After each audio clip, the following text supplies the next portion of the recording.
রাশিবিজ্ঞানের গড়ের আজকে আমরা 13 নম্বর অঙ্কটা চলে এসেছি। তো 13 নম্বর অঙ্কটা কী বলেছে দেখা যাক। অঙ্কটা বলেছে ছাত্রীদের প্রাপ্ত নম্বরের গড় নির্ণয় করি যদি তাদের প্রাপ্ত নম্বরের ক্রমযৌগিক পরিসংখ্যা নিম্নরূপ হয়।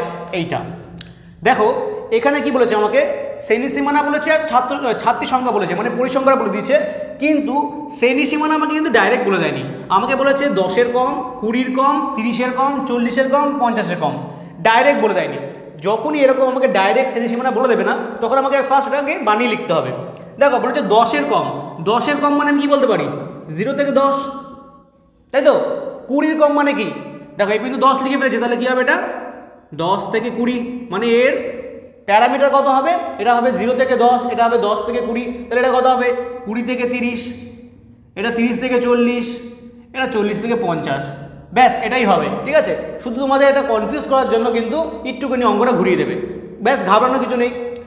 তাহলে ফার্স্ট আমরা আগে আমাদের ছকটা লিখে নিই।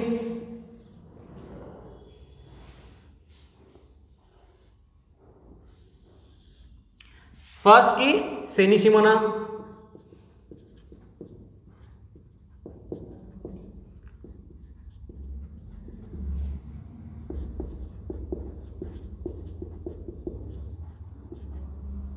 তাই তো। তো ফার্স্ট আমাদের এবার ছকগুলো পূরণ করি।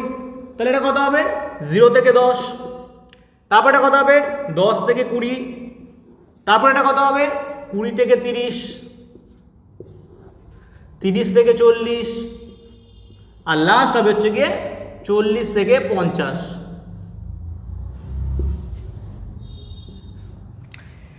বোঝা গেল? তাহলে শ্রেণী সীমানাটা তো হলো। এবার দেখো এখানে কি বলেছিল যে 10-এর কম হচ্ছে গিয়ে 5 জন, 20-এর কম হচ্ছে গিয়ে 9 জন। তাহলে 10 থেকে 0 থেকে 10-এর মধ্যে ছাত্রের সংখ্যা কজন হবে 5 জন হবে।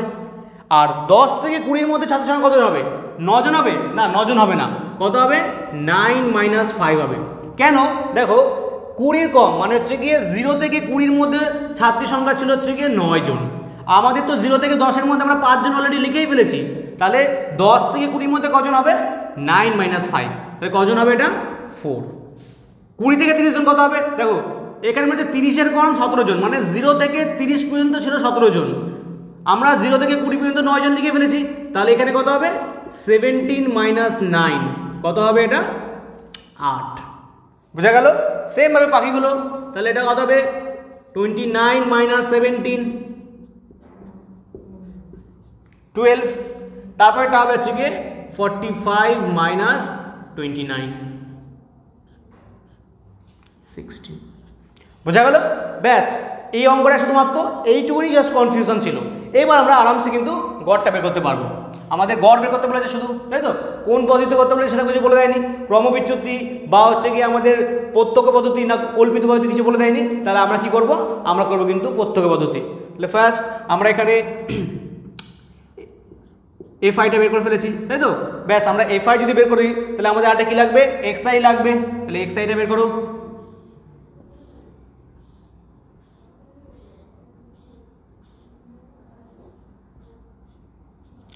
তাহলে xi কত হবে আমাদের 0 আর 10-কে যোগ করব, যোগ করলে কত হয় 10ই হয়, 2 দিয়ে ভাগ করলে 5। 10 আর 20-কে যোগ করব কত হবে 30, 30-কে 2 দিয়ে ভাগ করলে 15।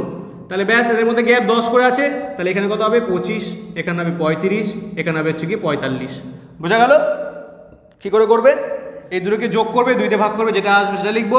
10 আর 20 যোগ করব, 2 দিয়ে ভাগ করব, যেটা আসবে সেটা লিখবো। এবার দেখো এদের মধ্যে গ্যাপ কত দেখতে পাচ্ছি 10 করে, ব্যাস প্রত্যেকটা 10 করে বাড়িয়ে দেবে, দেখবে আমাদের xi হয়ে যাবে। তাহলে আমরা fi পেয়ে গেছি, xi পেয়ে গেছি।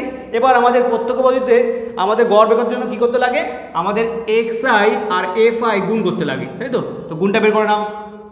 5 আর 5 গুণ করলে কত হবে 25, 4 আর 15 গুণ করলে কত হবে 60, 8 আর 25 গুণ করলে কত হবে 4 × 25 100, 8 × 25 200, 12 আর 35 গুণ করলে কত হবে, গুণ করে দেখে নাও 35 গুণ 12, 5 দুগুণি 10, 7 হলো 1, 3 দুগুণি 6, 5, 5 6 11 12, হাতে 1, 3 3 4, কত আসছে 420।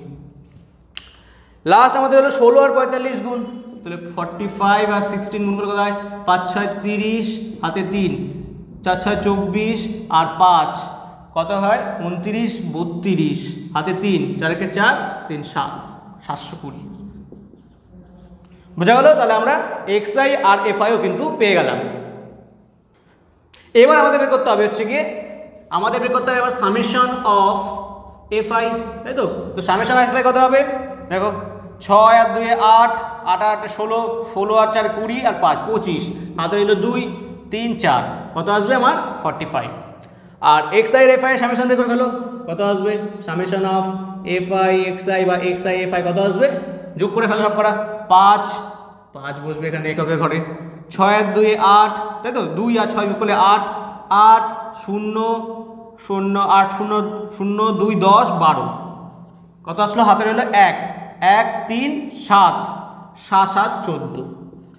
তাহলে কত আসলো সামেশন অফ fi xi 1425। ঠিক আছে, আমরা তাহলে fi xi পেয়ে গেলাম আর fiও পেয়ে গেলাম। এবার আমাদের সূত্রটা ইউজ করলে কিন্তু আমরা গড়ও পেয়ে যাবো। তাহলে সূত্রটা আমরা লিখে ফেলি।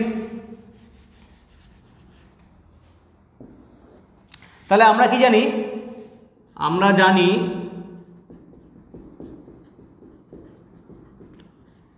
প্রত্যক্ষ পদ্ধতিতে যৌগিক গড়